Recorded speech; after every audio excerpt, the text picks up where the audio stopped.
नमस्कार प्रेक्षकांनो, तुम्हा सगळ्यांना नवीन वर्षाच्या खूप खूप शुभेच्छा। तर आपण बघतोय लक्ष्मीच्या पावलांनीचा आजचा एपिसोड। इथे एपिसोडच्या सुरुवातीला कला आणि अद्वैतमध्ये अजून कालचंच इकडे संभाषण सुरू आहे। कालच्या दृष्टीनं म्हणजे अद्वैतला आठवत नाहीये तर कला त्याला छळतीये, बघायला मजा येते।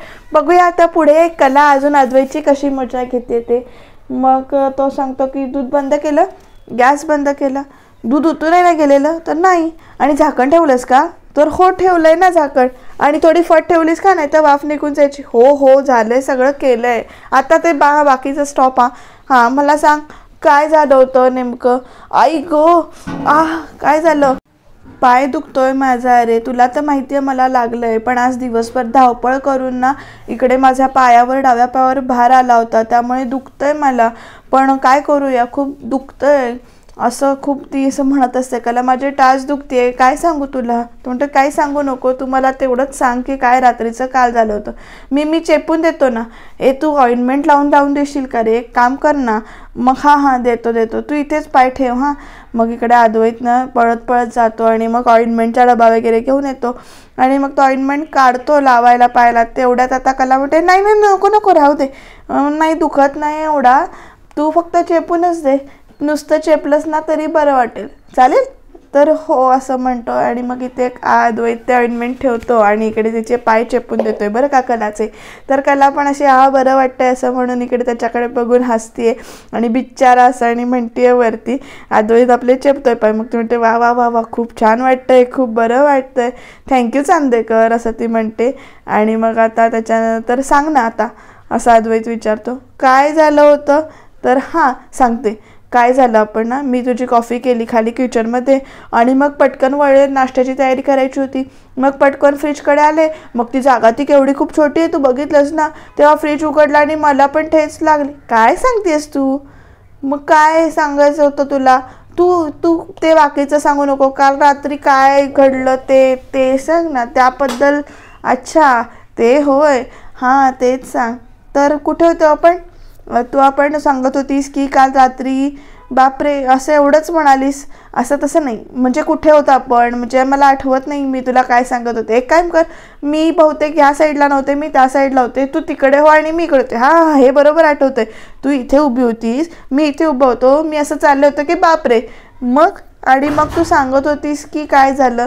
हां मग पुढे, खरे काय आवाज आला, नाही मला कोणीतरी हाक मारते, आत्ता आवाज आलं कोणीतरी हाक मारले।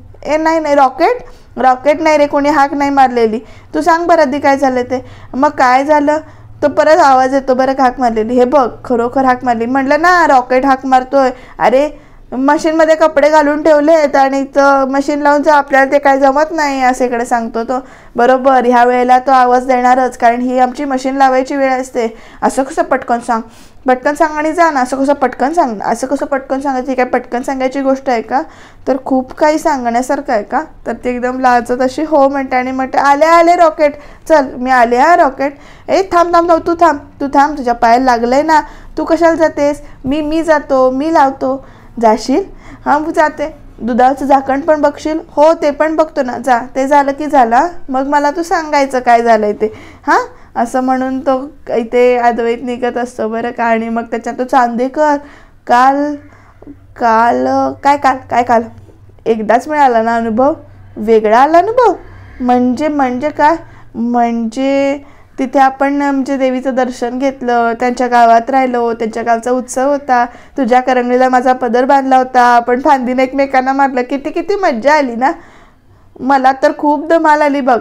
तुला असं म्हणत बघते, मला म्हणजे आपण तिथे किती चांगली होती लोक, त्यांनी आपल्या काहीला नको विचारता गाईचे पैसे पण नाही घेतले, मला साडी दिली, तुला कुर्ता दिला, धोतर नेसवायला मदत केली, म्हणजे मी सांगू का आपण चांगले असलो ना की आपल्याला चांगली माणसं भेटतात। आपण इतकी अडचणीत होतो तरी सुद्धा तू मला नीट सांगणार आहेस का काय झालंय ते, असं म्हण, ओरडतोस कशाला, ओरडू नको बहिरी होईन मी, असे इथे कला अद्वैतच्या अंगावर ओरडते, बाजूला आहे मी तुझ्या, बोल काय झालं काल रात्री, असं नाही सांगता येणार मला।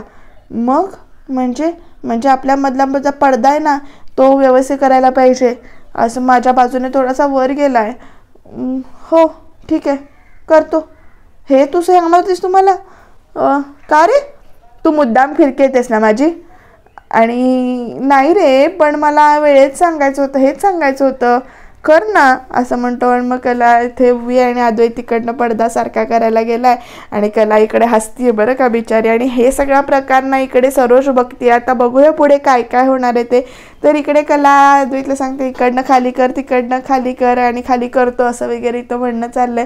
अद्वैत शेवटी खाली उतरतोय आणि तो कलाशी काहीतरी बोलायला जाणार, तोपर्यंत ए मुली मला बोलायचं आहे तुझ्याशी असं म्हणून इकडनं सरोज ओरडते. आणि मग कला हा आलेच मी असं म्हणते, कारण सरोज तिला म्हणते की पटकन माझ्या खोलीत आहे, ताबडतोब खोलीत आहे, हा मला तुझ्याशी बोलायचं आहे असं म्हणून ती एकदम ओरडते.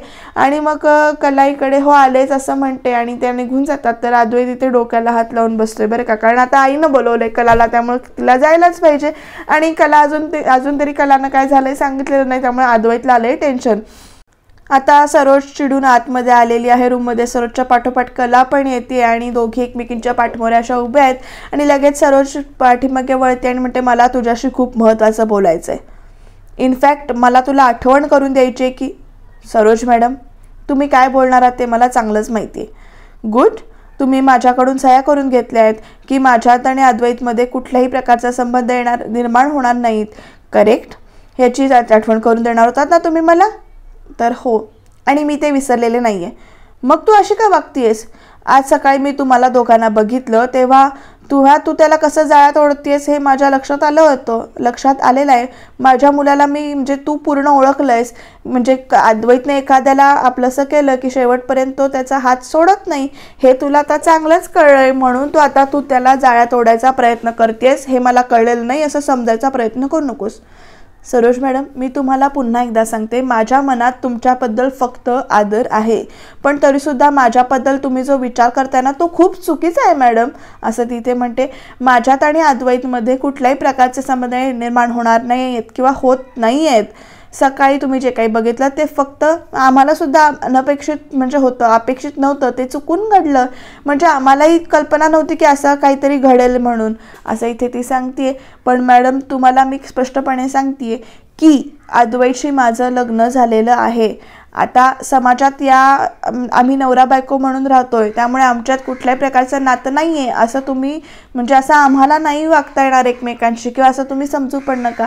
आणि त्यामुळेच आपण सगळ्यांनी हे मान्य करायला हवं की आमच्यात कुठलं तरी नातं आहे.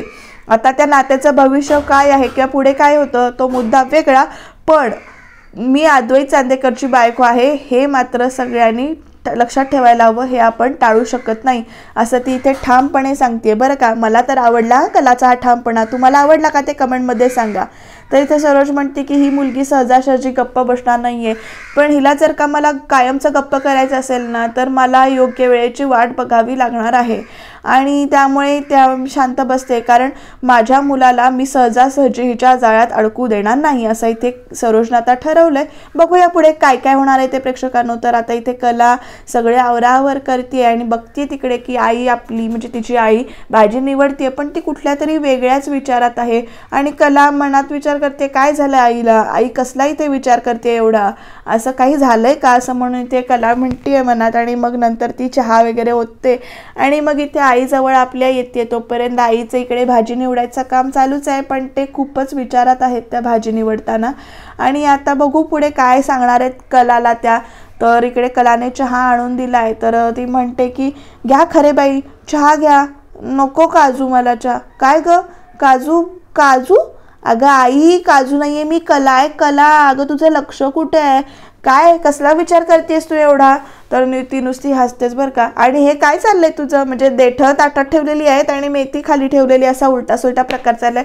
हे काय काय केलंय मी? ते राहू दे, तू चहा घे, ते मी करते असं म्हणून ते कलाने चहा त्यांच्यासमोर ठेवलाय. आता मला सांग कसला विचार एवढा करतेस तू? खरं सांगते तू? काय बी नाही काय नाही. कला मला सांग तुमचा प्रवास कसा झाला ग? म्हणजे काय काम चांगलं म्हणजे गाव चांगलं होतं का? ते मजा आली का तुला? तू जावई बापूंना त्रास नाही दिलास ना? भांडली नाहीस ना त्यांच्याशी? आई उगाच विषय बदलू नकोस हा तू. हे बघ मला सांग न कसला विचार करतेस, काय झालंय तुला असं परत विचारते. अगं काही नाही. आणि तोपर्यंत आई अगं हे काय? अगं तुझ्या डोक्याला खोक पडली, काय झालं? अगं काही नाही म्हटलं ना. काही नाही म्हणजे डोक्याला खोक पडले, काय झालंय सांगशील का? तू कुठे पडलीस का ग आई? अगं नाही ग पडले नाही. अगं पण तर इथे कलाची आई म्हणजे संगीता सगळं सांगतात काय काय घडलं होतं ते. आणि मग त्या म्हणजे कसं नैना सौरभला बोलताना इकडे त्यांनी बघितलं आणि तिनं कसं ढकललं, ते डोक्याला कसं लागलं. काय तुला सांगू, हे बघ नैनीचं काय खरं नाही आहे बघ. अगं ती काय विचारलं तरी सरळ सांगतच नाही आहे, काहीतरी लपवते ती, असं इथे आई म्हणतात. नेमकं काय लपवते ना, तिच्या मनात काय चाललंय ना काही कळत नाही आहे बघ. म्हणजे कशाचा पत्ता बी लागू देत नाही आहे ती, असं इथे आता आईने सांगितलं. आणि ते तिलाही आठवतंय की नैना म्हणते म्हणजे आई जे काही बोलली ते खरं आहे. ताईच्या वागण्यामुळे माझ्याही मनात संशय आला आहे अनेकदा, पण तिचं खरंच काहीतरी सांगता येत नाही नेमकं काय चाललंय ते. पण काहीही मोठं व्हायच्या आत ना हे सगळं का वागते ह्याचा शोध ना मला घ्यायलाच पाहिजे, असं इथे कलाने ठरवलंय बरं का प्रेक्षकांनो. आता कला याच्या शेवटपर्यंत जाईलच, बघू पुढे काय काय होतंय ते. तर आता राहुलने एंट्री घेतलेली आहे आणि मग तो म्हणतो की चला आतमध्ये ट्रीटमेंटला. मग नैना म्हणतीये की जा तू ऑफिसला. असं काय करतेस बायको, मलाही तुझ्यासाठी येऊ दे की. याआधी मी तुझ्यासोबत कुठेच नाही आलेलो, पण मला येऊ दे ना आपल्या बेबीसाठी. म्हणजे काय आहे ना, तुझे सोनोग्राफीचे मुमेंट्स ना मलाही सुद्धा माझ्या एक्सपिरियन्स करायचे आहेत, मला बघायचे आहेत. आणि आता असं म्हटल्यानंतर इकडे सौरभ कसा बघतोय बरं. मग त्याच्यानंतर राहुल म्हणतो मी पण आता जबाबदार नवरा आहे आणि आता डॉक्टर म्हणाल तसं सगळ्याचेच नवरे येतात ना, मग मी सुद्धा येतो. काय डॉक्टर चालेल ना. तर लगेच सौरभ म्हणतो 100% बरोबर आहे. मग म्हणते राहुल डार्लिंग हे बघ, तू बाकीचे नवरे करतात ना ते तू करायची गरज नाही आहे. हे बघ. मग आता असं म्हटल्यानंतर ती कशी समजावते बघा, आपण बाकीच्यांसारखे टिपिकल नाही आहात ना. तर ह्याने हे बघ, आय टोटली अंडरस्टँड की तू तुझ्या कामामध्ये खूप बिझी असतोस, खूप गडबडीत असतोस, तुझं आयुष्य वेगळं आहे, माझं आयुष्य वेगळं आहे. तर आणि हे बघ, नाही म्हणायला प्रेग्नन्सीच्या सुरुवातीच्या काळात मला तुझी गरज होती, मी नाही म्हणत नाही आहे, पण आता आय विल मॅनेज इट. म्हणजे आता असं नाही आहे, आय विल मॅनेज असं एव्हरीथिंग असं ती सांगते. आणि खरंच हे बघ, मी आपल्या बाळाचं सगळं बघेन, तू बिझनेस सांभाळ ना, तू बिझनेसकडे लक्ष घाल असं इथे ती सांगते. आणि राहुल इथे हसतोय बरं का. आत्ता बिझनेस डेव्हलपमेंट सगळ्यात महत्त्वाची आहे जी तू करतोयस. आणि हे बघ, आपलं बिझनेससुद्धा तुझं एक बेबीच आहे की नाही, मग तू त्याच्याकडे लक्ष दे, मी आपल्या ह्या बेबीकडे लक्ष देते. असं ती इतकी गोड गोड बोलते बरं का नैना राहुलला. आणि अशा पद्धतीनं शेवटी नैना राहुलला परत ऑफिसला पाठवायमध्ये सक्सेसफुल झालेली आहे, कारण तिनं छान पटवलंय. आणि मग इकडे राहुल असं बघतोय आणि मग इकडे सौरभ म्हणतोय कशी शब्दात गुंतवते, काय पोचलेली मुलगी आहे ही. आणि शेवटी ते राहुल आता म्हणतो की बरोबर आहे तुझं, बिझनेस माझं बेबी आहे असं म्हणतो तो. आणि मग त्याच्यानंतर ते नैना म्हणते आणि तुला हवं असेल ना तर मी तुला सोनोग्राफीची सीडी आणून देते, तू त्यावर आपल्या बेबीला पाहा चालेल. मग तो म्हणतो की हो चालेल आता म्हणतो. आणि म्हणजे नैना अशी म्हटल्यानंतर राहुल बघत राहिला, म्हणजे सौरभ बघत राहिला. आणि बघ सीडी विसरू नकोस असं म्हणून तो परत इथे जायला निघतोय बरं का. आणि बाय वगैरे ती म्हणतीये. तर जे सौरभला आता नैनाचं किती पोचलेला पण आहे तो कळतोय. आणि आता तो खूप गोडबीड हसतीये बरं का राहुलला कटवायला. शेवटी राहुल तयार झाला जायला आणि आता राहुलला ती बाय बेबी असं म्हणून इकडे बाय वगैरे करते. बघूया पुढे सौरभ काय काय म्हणतोय ते, काय काय करतोय ते. राहुल निघून गेल्यानंतर सौरभ नैनाला म्हणतोय की आता मी तुझी कुठल्याही प्रकारची मदत करणार नाही आहे, हुशार आहेस तू, पण तू त्याला शब्दामध्ये गुंतवू शकतेस पण मला नाही. मी तुला सीडी वगैरे देणार नाही आहे, मी तुला ऑलरेडी एवढी मदत केली आहे, तू मला पैसे दिले नाही आहेस, आता नव्याने मी तुझ्यावर काहीही उपकार करणार नाही, कुठलाही पैसा खर्च करणार नाही आहे. आता माझे पैसे कधी देणार आहेस तेवढं मात्र तू नक्की सांग, का मी राहुलला पुन्हा बोलवू. तर ते सौरभ तू असं का करतोयस. हे बघ सौरभ प्लीज मला ती सीडी दे. मी तुला म्हटलंय ना की मी तुला सगळे पैसे देईन म्हणून, तुझे जे काय ते मी म्हणाले ना तुला, मी सगळं करीन तुझं, प्लीज माझ्यावर थोडासा विश्वास ठेव, करेन मी सगळ्या पैशांची व्यवस्था. मी तुला आत्ताच सांगितलंय ना की तुझ्या शब्दांमध्ये गुंतायला मी काय राहुल नाही आहे, राहुल चांदेकर नाही आहे, हे लक्षात ठेव. तू मला पैसे दे, तू सीडी घेऊन जा असं इथे तो सांगतोय. ओके असं म्हणतो. आता बघूया पुढे काय काय होणार आहे ते. तर इकडे बघूया, काळजी घ्यायला सांगितली आहे. तर आता इथे कला आणि अद्वैतचं अजून तेच प्रकरण चालू आहे का. दुधाचा गॅस बंद केला, त्याच्यावर झाकण ठेवलं, थोडीशी फटसुद्धा ठेवली, सगळी कामं केली, सगळं करून झालं. आता एकच गोष्ट राहिली, तू मला सांगायचं राहिलेस. आता मी मेडिटेशन करणार आहे 5 मिनटं. दिवसभराचा मला स्ट्रेस आलाय ना, तो मी खूप घालवणार आहे, त्यामुळे मला मेडिटेशन करायचं आहे. मग काय करायचं सांग ना. आवाज नको चांदेकर. हे बघ मी आता 5 मिनिटाचा अलार्म लावणार आहे, जरा मला फोन दे. मग लगेच इथे चांदेकरने कलाच्या हातामध्ये फोन दिलाय बरं का. मग कला इथे अलार्म वगैरे लावते 5 मिनिटाचा, परत तो फोन ठेवतो चांदेकर टेबलवर. मी दमली, काय झालंय मी दमली आहे, तुला काय असं म्हणून कला ना छान इथे मेडिटेशन करते. हे पटपट पटपट कर, हे काय चाललंय तुझं असं म्हणून ना इकडे अद्वैत शेवटी उठतो आणि फेऱ्या मारायला लागतो. आणि ती म्हणते चांदेकर आता एवढी तू संधी दिलीस ना तर बघ मी तुला कशी छळते ते, असं इथे मनातल्या मनात म्हणते. हळूच डोळे उघडून बघतीये चांदेकरकडे. अद्वैत मात्र बिचारा फेऱ्या मारतो. आणि मग तेवढ्यात नाही ते अलार्म घेतो, म्हणजे मोबाईल घेतो. चिटिंग नाही करायची, मी कुठे काय असं म्हणून. सांग ना तुम्हाला, तू जरा शांत बसू दे ना मला, पण तू सांग ना काय सांग, काय झालं होतं रात्री नेमकं सांग ना ग, असं तो इथे परत म्हणतोय. मग ती म्हणते की ते होय, आणि मी परत गप्प बसते. खरं सांगू का, आपल्यात तसं म्हणजे काहीच नाही झालं. तर इथे अद्वैत हटो, काय कला हसायला लागते, म्हणते काहीच नाही झालं. मग जराही काही नाही झालं. येस येस येस असं म्हणत इकडे ना अद्वैत अक्षरशः उड्या मारायला लागतो बरं का. त्याला जेव्हा कला सांगते ते, मग सगळ्यांना सांगतोस का काय, नाही काहीच नाही झालं खरंच काही नाही झालं, दे टाळी असं म्हणून. नाही ते टाळी वगैरे देतो कलाला. आणि ताडी तुला चढली होती रे, म्हणजे तुला चढली होती का तू ताडीच्या झाडावर चढला होतास ते माहिती नाही, पण मला मात्र चढलेली नव्हती. मला सगळं स्पष्ट आठवतंय. म्हणजे तू हे सगळं मुद्दाम करत होतीस, म्हणजे काय मज्जा आली मला तुझी मजा घेताना बघून, असं इथे तो म्हणतो. आणि उठून जातो बरं का. आणि परत आपलं पांघरून बिघरून व्यवस्थित करतो आणि झोपून टाकतो. आणि आता प्रेक्षकांना कलाने सांगितले की काही नाही झालं, त्यामुळे अद्वैतचं टेन्शन गेलंय बरं का. गुड नाईट आगावं असं तिथे म्हणते. आणि मुद्दामून करत होतीस ना तू हे सगळं, तर म्हणून मला तुला म्हणजे राबवून घेतलंस तू सगळं, काय पाय सोड असं म्हणून तिथे सांगते. आणि मग त्याच्यात कला इथे खूपच हसते, तिला फार मजा आली आहे हे सगळं करताना. आणि ती खूप हसते की दिवसभर कसा याला पिडलं असं म्हणून. आणि बिचारा अद्वैत तिथे चिडून झोपलाय बरं का आता. आणि दिवसभरीची माझी मजा घेतली आहे, तिला छळतंय. बघूया आता पुढे काय होणार आहे ते. तर आता दुसऱ्या दिवशीची सकाळ उजाडले बरं का. आणि कला एकदम अद्वैतच्या समोर त्याला पाणी द्यायला जाते. तर तू ठेव तू नको तू लांब ठेव. आणि ही म्हणते असं काय झालं याला, मी घेतो असं म्हणून आता कलाच्या हातातनं ग्लास ठेवून घेऊन अद्वैतनं तो स्वतः इथे ग्लास घेतला. आणि कला 2 मिनटं त्याच्याकडे बघतच राहिली आहे बरं का. अद्वैत ते पाणी घटाघटा पिऊन घेतो.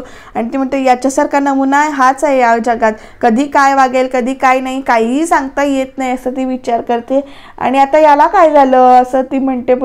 आता विचित्र वागण्याचं काय कारण आहे नेमकं, या अशा माणसाची दिवस रात्र वागायची जास्त शक्ती दे रे देवा मला, असं इथे ती देवाला प्रार्थना करते, नाही तर माझं काही खरं नाही असं ती इथे म्हणते. आणि मग अद्वैत तिकडनं उठतोय आणि तो कपाट उघडायला जातोय. तोपर्यंत कला सुद्धा कपाट उघडायला जाते. आणि इकडे बाजूला हो इकडे तिकडे असं त्या दोघांचे काय हवंय, तू हवंय मी हवी आहे, तू बाजूला हो ना, मला टॉवेल घ्यायचा आहे, माझा टॉवेल घ्यायचा आहे, मी देते. नाही नको तू काही देऊ नकोस, राहू दे माझं मी घेतो असं म्हणून इकडे, म्हणजे मला नकोय टॉवेल असं तो म्हणतो. आणि तो निघून जातो बरं का. आणि प्रेक्षकांना इकडे कला थांबली. आता तोपर्यंत कलाचा फोन वाजतोय. कला फोनवर इथे बोलते. आणि हा मावशी बोल असं ती म्हणते. आणि तू कशी आहेस, मी मस्त आहे, सांगते मी तिला फोन करायला. हो त्याचं चुकलंच, पण त्याला काय, त्याला कळायला हवं होतं. नाही तसं नाही ग, नाही त्याची काही काळजी करू नकोस, म्हणजे त्याचं चुकलंच आहे, नाही त्याला तर कळायलाच हवं आहे, पण मी तरी काय सांगू, मलाच काही कळत नाही असं इथे ती म्हणते बरं का. आणि अद्वैत हे बोलणं फोनवर ऐकतोय. आणि मग ती कला म्हणते हो नक्की मिस यू असं म्हणते. आणि अद्वैतकडे बघते बरं का. तर परत एकदा मिस यू म्हणते. आणि अद्वैत आता कला कुणाशी बोलते हा विचार करतोय बरं का. बघूया प्रेक्षकांनो पुढे काय होणार आहे ते. मजा आहे बरं का. तर आता तिने कलानं ना फोन मुद्दामून ठेवताना असा आडवा ठेवलाय, म्हणजे उपडा ठेवलाय. मग मी बघताना दिसलो म्हणून फोन मुद्दामून उपडा टाकलाय, नक्कीच काहीतरी गडबड असेल ते अद्वैत तिथे मनात म्हणतोय. आणि मग कला निघून जात होती तोपर्यंत कुणाशी बोलत होतीस तू, काय आत्ता तू कुणाशी बोलत होतीस फोनवर. तर ती म्हणते Chandekar sir you are back, म्हणजे तुम्ही तुमच्या नॉर्मल मूडमध्ये आलात का. वा माझ्या जीवाला बोला, काय म्हणताय तुम्ही. झाली साधा प्रश्न विचारलाय मी तुला आता विचारलं की तू कुणाशी बोलत होतीस, मी तुझं बोलणं ऐकलं, तू कुणाशी बोलत होतीस. का सांगू, पण तू कुणाशी बोलत होतीस ते मला कळलं पाहिजे. माझं तोंड, माझा फोन, मी बोलले, त्यात तुला काय असं विचारते. खोली कोणाची आहे, माझी आहे ना, मग या खोलीमध्ये म्हणजे ज्या काही गोष्टी आहेत त्या रिलेटेड त्याच्यावर हक्क माझा आहे बाय डिफॉल्ट. माझं पर्सनल आहे असं ती म्हणते, नाही सांगणार, आणि मग तिथनं निघून जाते बरं का. तर ती फोन परत येते, निघून जाते आणि परत फोन घेते आणि परत निघून जाते आणि अद्वैत असा तिच्याकडे बघत राहिलाय बरं का प्रेक्षकांनो. आता अद्वैतच्या मनामध्ये संशयाचं भूत आलेलं आहे. कुठपर्यंत घेऊन जातं हे संशयाचं भूत बघूया. मजा जातं का आणि विचारूया, बघूया काय होतंय ते. तो म्हणतोय माझ्यावर प्रश्न हक्क गाजवते आणि आता साधा प्रश्न विचारला तर काय सांगतच नाहीये ही. आणि प्रेक्षकांनो इथे उद्याच्या भागामध्ये बघा प्रेक्षकांनो काय होतंय ते. तर इकडे कला कुठेतरी निघून जाते आणि अद्वैत कुठे चाललेस असं तिला विचारतोय. मग ती म्हणते जाऊन येते, एक काम आहे म्हणून, आणि इकडे कोपऱ्यावर जाऊन येते म्हणून सांगते. आणि इकडे अद्वैत तिचा पाठलाग करतोय आणि नेमकं ती कुठे गेले बघा, तर इथे गायनाकॉलॉजिस्टकडे गेले. आणि इथे अद्वैतला आता प्रश्न पडलाय की गायनाकॉलॉजिस्टकडे का गेले, नेमकं काय कारण असेल जाणून घेऊया. त्याच्यासाठी प्लीज सबस्क्राईब करायला विसरू नका.